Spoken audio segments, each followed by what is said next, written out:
जैसा कि आपके सामने दिया हुआ है अवधारणा आकृतियों की पहचान।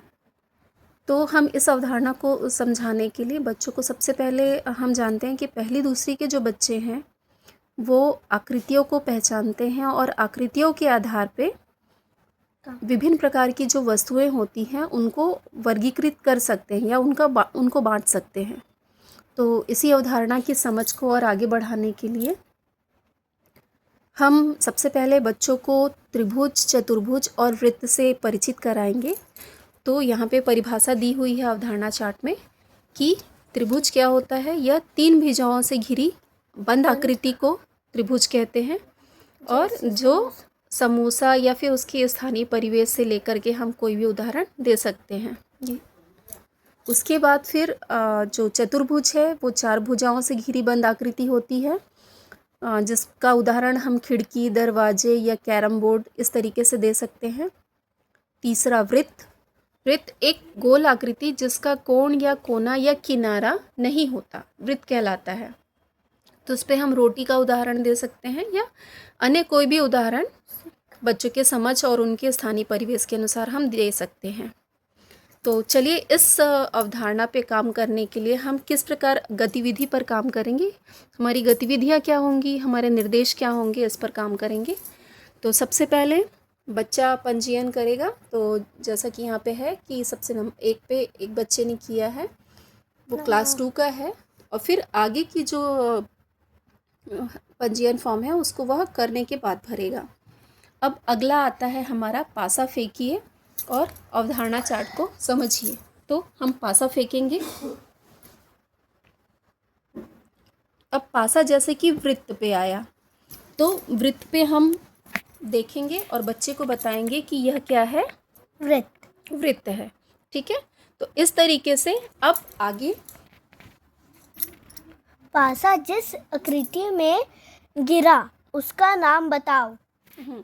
तो ये कौन सी आकृति है जिस पर पासा हमारा गिरा है? वृत्त। ठीक है, वेरी गुड।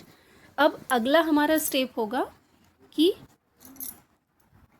टोकरी में से उस आकृति के समान वस्तुओं को निकालिए। हाँ, तो ये वृत्त जो है, वृत्त के समान यहाँ पे वस्तुओं को हमको निकालना है। तो देखो आप कौन कौन सी ऐसी चीज़ें हैं जो वृत्त के आकार की है। गुड, और रखे जाएंगे और जो भी है जितनी भी है सभी को।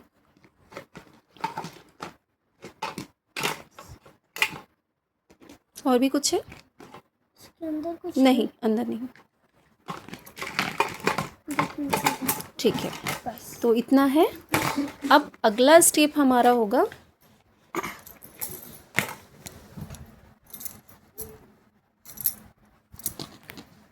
निकाली गई वस्तु को चार्ट में बनी आकृति से मिलाइए।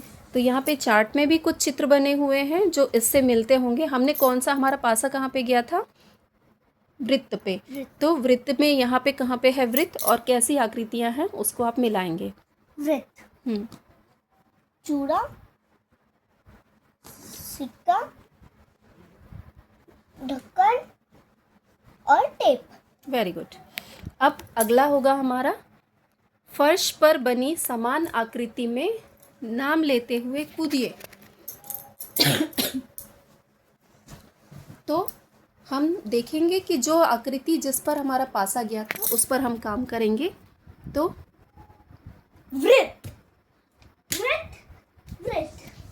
ठीक है, तो इस तरीके से गतिविधि होगी और यहाँ पर आकर के फिर बच्चा अपने पंजीयन फॉर्म में वापस टिक करेगा कि उसने स्वयं से यह गतिविधि कर ली। तो इस तरीके से वहाँ पे राइट हो जाएगा और अगर उस बच्चे को सहयोग की आवश्यकता पड़ती तो वह यहाँ पे मार्गदर्शन के में किए पर टिक करता। तो इस तरीके से यह गतिविधि होगी। Thank you.